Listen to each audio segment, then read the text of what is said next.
on a barren desert in South America is one of the greatest archaeological wonders of the world. Etched in the surface of the pampas are hundreds of straight lines, geometric shapes, and the images of animals and birds. These are the Nazca lines, built by the Nazca people.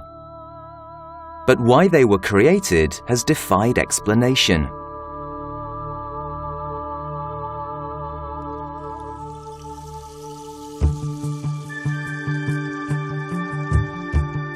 They were first spotted when commercial airlines began flying across the Peruvian desert in the 1920s. Passengers reported seeing mysterious primitive landing strips on the ground below. There are more than 800 uncannily straight lines, some running for many kilometers. There are spirals and other geometric shapes.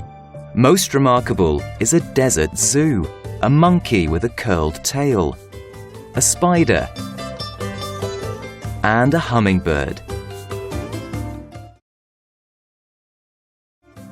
Since their discovery nearly 80 years ago, the Nazca lines have inspired fantastic explanations.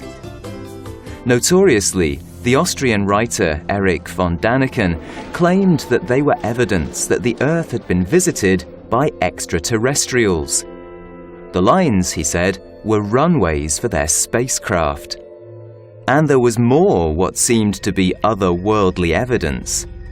More than 90% of the skulls found here had been artificially distorted.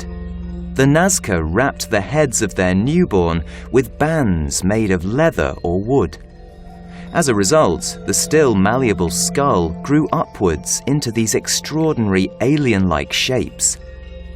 Scientific study began in the 1940s with the arrival of a German mathematician and astronomer, Maria Reiche. Reiche believed the lines were a sophisticated astronomical calendar. In 1965, astronomer Gerald Hawkins came to Nazca, fresh from investigating Stonehenge. He used computers to check Reiche's theory. Hawkins could find no connection at all between the lines and the stars. Astronomy was not the solution to the puzzle. But there is no mystery how the lines were made. The desert is covered with a layer of dark-colored stones. Beneath is a lighter-colored sediment.